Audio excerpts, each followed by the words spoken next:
웨슬리 목사는 이 본문에 대해서 남다른 애착이 있던 것 같습니다.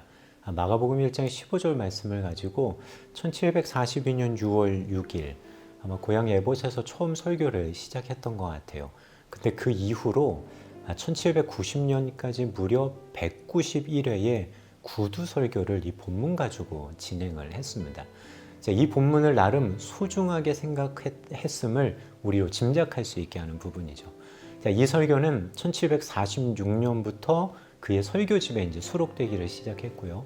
또 1780년대에는 소책자 형태로 무려 3차례 출간되어지기도 한 그런 설교입니다. 웨슬리 목사가 굉장히 소중하게 생각했던 설교였다라고 하는 걸 저희가 좀 생각해 보면서 읽어갈 수 있으면 좋을 것 같습니다. 웨슬리 목사는 먼저 참된 종교는 외적인 것에 있지 않다라고 그는 말합니다. 대전제를 이야기하는 거죠. 모세의 제의법이나 형식이나 의식과 같은 외적인 것들, 외적인 행위, 그리고 교리나 그것에 대한 단순한 지적인 동의 같은 것, 그것에 있지 않다라고 하는 것을 말하는 겁니다. 자, 그러면서 그는 구체적으로 들어가서 그럼 자신이 얘기하는 외적인 것이 뭔지에 대해서 설명을 하게 됩니다. 첫째로 경건의 행위, 이 부분을 이야기하면서 참된 종교의 본질이 은혜의 수단에 있지 않음을 그는 말합니다. 어떤 예배 형식이나 의식과 같은 외적인 것에 참된 종교의 본질이 있지 않다는 거죠. 외적인 형식은 참된 종교를 돕는 한에서만 선하다라고 웨슬리 목사는 이해하고 사람들에게 말합니다. 두 번째로 이런 외적인 것에는 자비의 행위도 포함됩니다. 즉 참된 종교의 본질이 선행에 있지 않음을 말하는 거죠. 종교의 본질은 단순히 외적인 행위 수행에 있지 않다라고 하는 겁니다. 외적인 악을 삼가고 선을 행하는 사람이어도 여전히 참된 마음의 종교를 가지지 못할 수도 있기 때문입니다.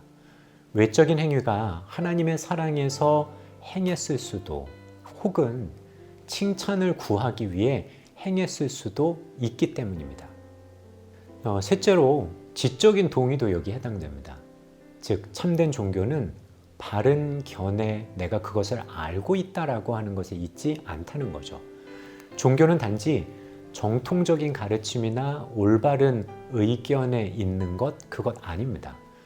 어떤 사람은 정통적인 교리나 올바른 견해 모두에 동의할 수 있습니다. 자, 그러면서도 전혀 종교적이지 않을 수도 있다는 거죠. 자, 그렇다면 하나님의 나라, 참된 종교, 마음의 종교라고 표현할 수 있는 하나님의 나라는 무엇이며 어디에 있을까라고 하는 것을 우리로 생각하게 합니다.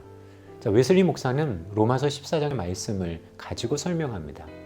성령 안에 있는 의와 평강과 희락. 하나님의 나라의 첫 번째 속성은 성령의 사역으로 일으켜진 의입니다. 자, 그리고 이 의의 속성을 사랑이라고 웨슬리는 이야기해요. 자, 그리고 이 사랑은 두 가지로 구성이 되는데 첫째는 하나님 사랑이고 두 번째는 이웃에 대한 사랑이다라고 말합니다. 자, 의를 구성하고 있는 것이 두 가지인데 하나님 사랑, 이웃 사랑이라는 거죠. 자, 그러면서 하나님과 이웃에 대한 사랑이 율법의 완성이다라고 이야기를 합니다. 자, 하나님 나라의 두 번째 속성은 평강과 희락입니다. 웨슬리는 이 평강은 하나님만이 주실 수 있고 세상이 빼앗을 수 없는 특징을 가진다라고 말합니다.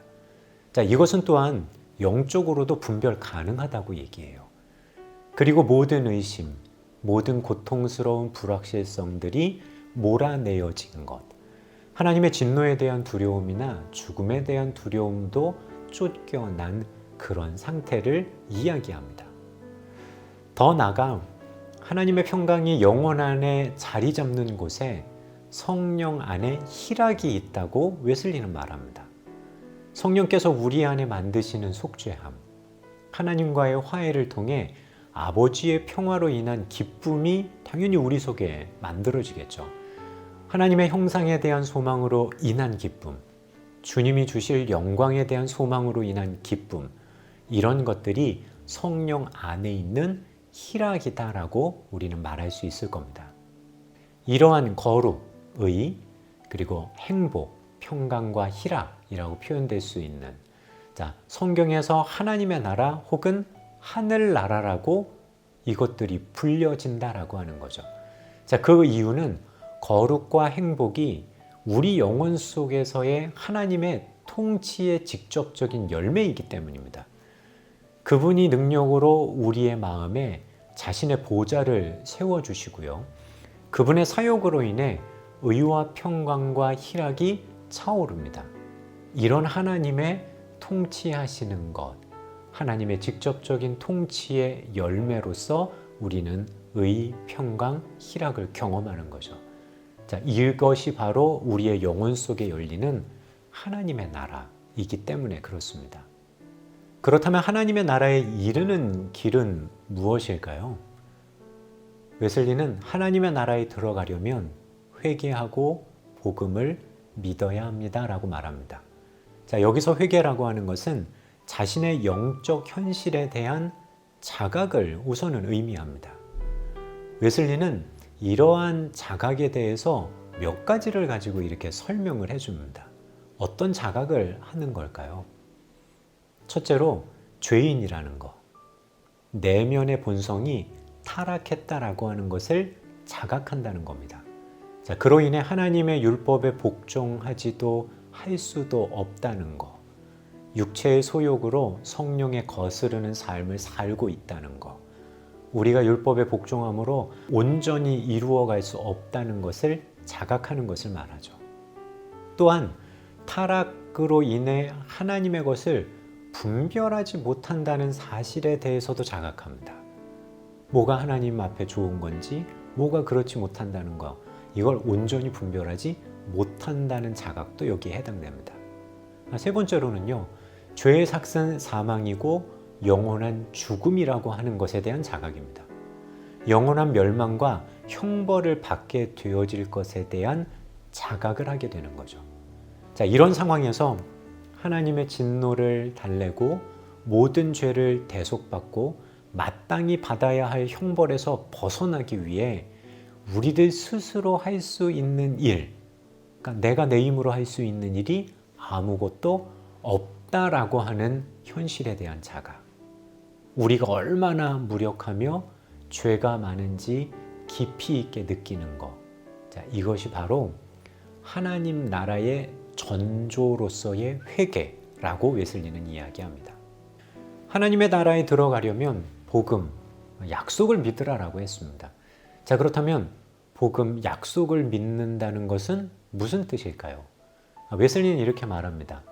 믿음은 성경, 신앙신조, 구약과 신약 성경의 모든 진리에 대한 단순한 동의가 아닙니다.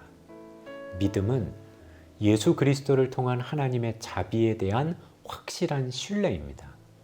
용서하시는 하나님에 대한 확신입니다. 웨슬리는 그렇게 믿음에 대한 이야기를 나름 정리하고 있는 겁니다. 웨슬리는 복음을 믿으면 주님을 찬양하며 기뻐하게 된다라고 말합니다. 그 이유는 이렇습니다. 죄사함을 받았기 때문에, 양자의 영을 받아 그분께 용납됐기 때문에, 또한 부르심의 상을 받았기 때문에, 하나님이 예비하신 모든 선한 것을 기대할 수 있기 때문에 찬양하며 기뻐할 수 있다라고 웨슬리는 힘주어 말합니다. 복음을 믿으면 약속대로 그리스도 안에서 하나님이 우리 죄를 용서하시고 그분과 우리 사이에 평화가 세워지면 우리에게 그런 일이 이루어졌다는 확신이 또한 세워지면 그제야 우리를 향한 그분의 사랑이 우리 마음에 부어지기를 시작하겠죠. 이로 인해 우리 가운데 가능해진 것을 웨슬리는 이렇게 얘기해요.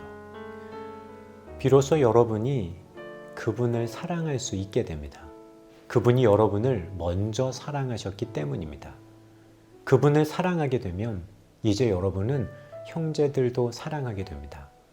거룩하고 하늘에 속한 신적인 성품으로 채워집니다. 웨슬리는 사람들을 하나님 나라로 지금 그렇게 초청하고 있는 겁니다. 그는 이렇게 얘기해요. 죄가 아무리 많아도 그 모든 죄와 함께 여러분 자신을 하나님의 어린 양 위에 얹으십시오. 그러면 우리 주, 곧 구원자 예수 그리스도의 영원한 나라의 입구가 지금 여러분에게 열릴 것입니다. 이 설교를 읽어가며 우리가 좀 이런 생각을 해볼 수 있으면 좋을 것 같습니다.